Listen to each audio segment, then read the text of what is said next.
speaking of artificiality, the most artificial thing I can think of that's an art object is film. It's done completely out of time. You don't perform films. That's theater. That's something different.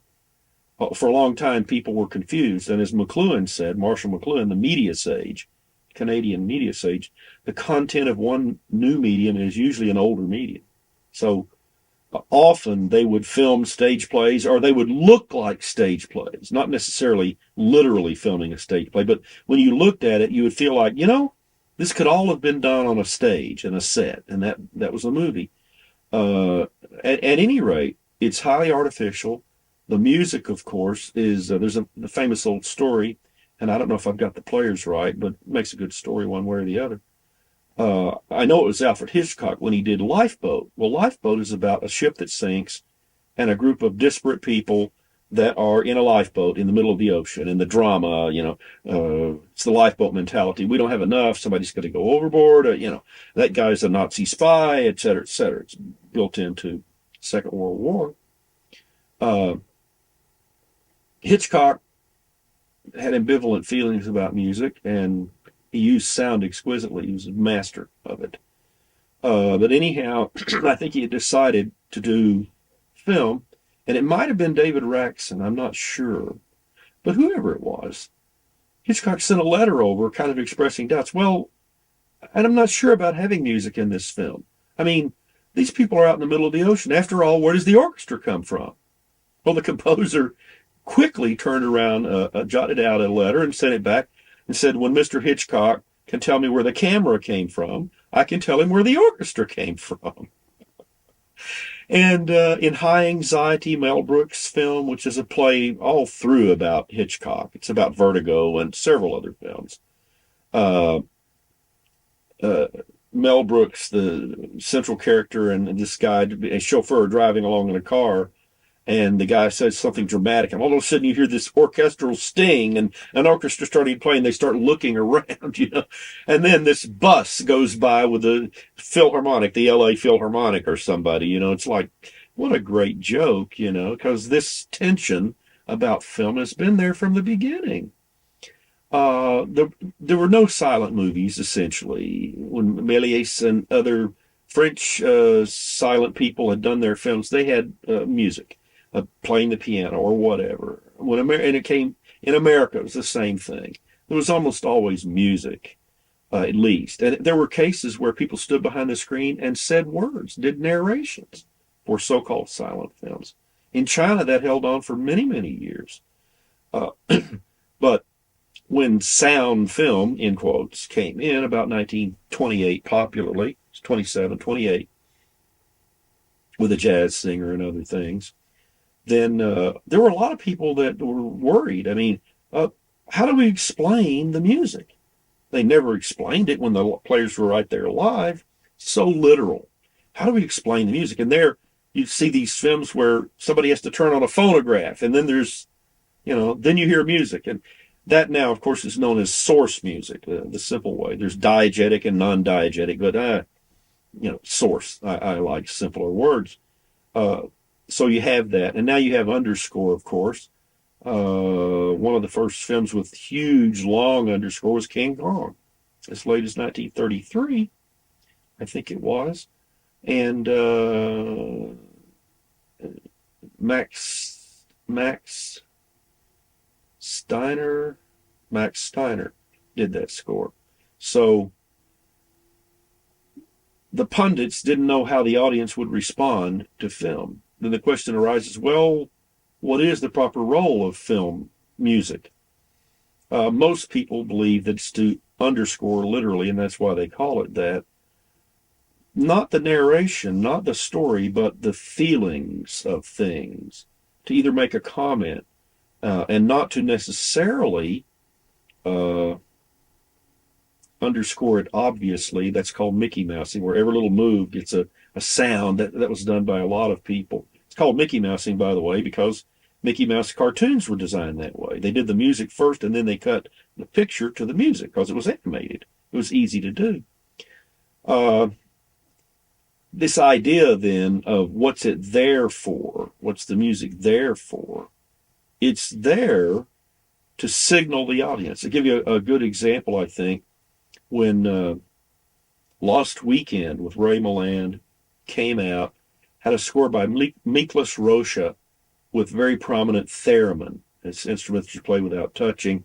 The one where when the vampire's about to bite the girl on the neck, you hear, woo, this kind of theremin.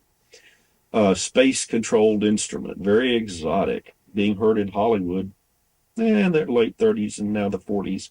So, as a matter of fact, that wasn't the music that was first put to that film. The movie came out to a focus group, and they were doing that all the way back then. Take it to Peoria to see how it'll play, then to Hollywood, then to New York and so forth.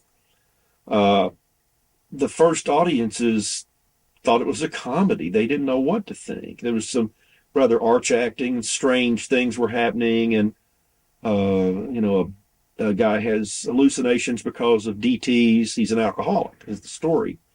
Well, it flopped, and they were going to just put it on the shelf, and they came to Rocha and said, or at least this is the Hollywood lore, what are we doing here? And he looked at it and he says, well, the music's all wrong.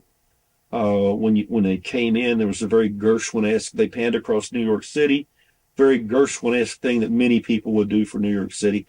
And people were ambivalent. And then you pan in underneath the guy's window and you see this alcohol bottle hanging on a rope. So people broke into laughter. But when Rocha wrote this new score and redid this thing and everything, he put this intensely dramatic, overwrought music, which immediately signaled the audience, this is not a comedy. People are a little bit nervous about how they should respond about anything, whether it's a stage play, a movie. They don't quite know what's expected of them. The herd instinct, it's like, well, what should I do here? So you have to signal that kind of stuff. And they did.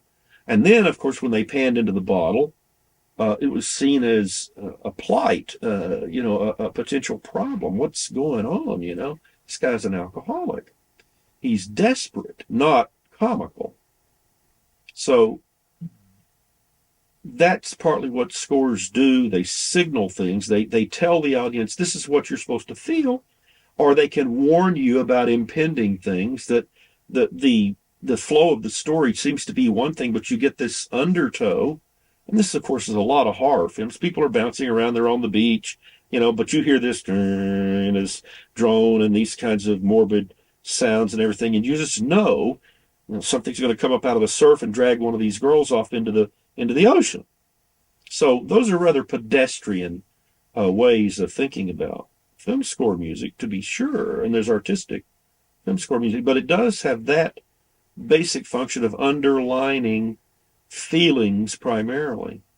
And a lot of people that write film scores will tell you, if you do your job right, people go out and they really don't remember the music that well. It did its job. It was unobtrusive. It didn't stick out. You don't necessarily need to go home whistling it as you do from musicals and stuff like that.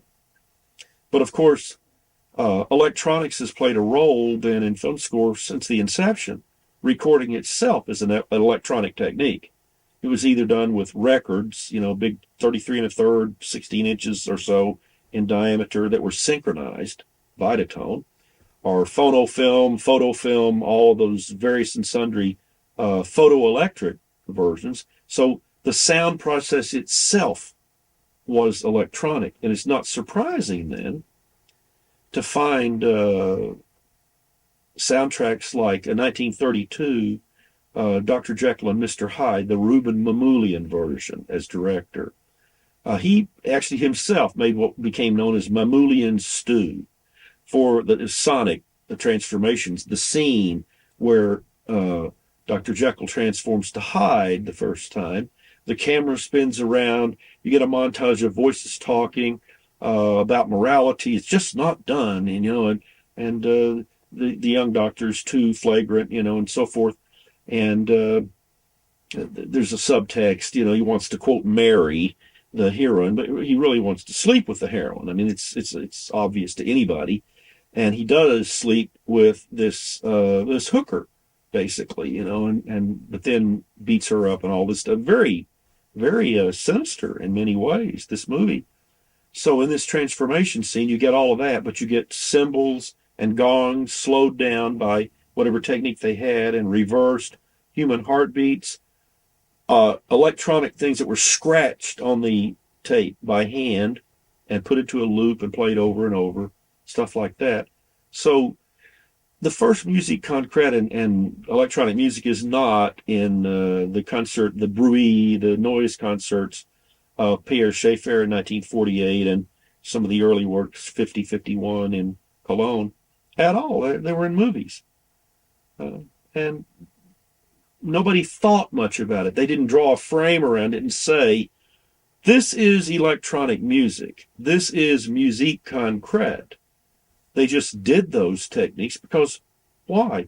Well, because in radio they'd been already doing that since about 1920. Sound effects, either made mechanically or with records electronically, and they knew how to speed up and slow down the records. They had different speeds to play them at. They discovered that kind of transposition, which later people did with the tape recorder. So electronics has been involved with film sound as the substrate of it forever, and then as a dynamic part of the actual underscore for a very long time as well. You have the Hammond Nova chord, you have the theremin, you have the trautonium, you have that early generation of performance instruments. Then you start to have sampling and synthesizers and another generation of performance and studio techniques creeping in. And basically, it's hard now to go to any movie, according to the intelligence I read in books, that there's not some sweetening of the soundtrack with electronic instruments of some sort, or samples, percussion loops, and things like this, filling out the bass, making it much more ponderous. Symphony orchestras, they don't develop that much bass. It's kind of a mid-range experience. So often you hear a symphony and you think, well, I'm hearing the real thing here, the natural thing. Half the time, a good portion of it is sampled, synthesized, electronic, what have you. So it's ubiquitous, in other words. And as I think it was either Terry Riley or Steve Reich who had told us, electronic music in the future will disappear because it'll be everywhere. And of course, that's absolutely true. When you hear a particular film score, you have no idea what you're hearing. When you hear a lot of pop tunes, you have no idea what you're hearing. It could be sampled, synthesized, physical modeling. It could be any of a variety of electronic techniques or played a la the old way, by instrumentalists in a studio. It's just very difficult now. In the old days, you could peg the Moog synthesizer or a synthesizer and say, oh, I hate that stuff. I wish that would disappear from the face of the earth because it had certain characteristics that were obvious. Now, it's like photography. We don't know what is reality and what is illusion, which to me is like the more the merrier. It was artificial to begin with. All of our artworks were artificial. Now we're coming to their fulmination, if you will, where we can manipulate the artificiality. So all the better.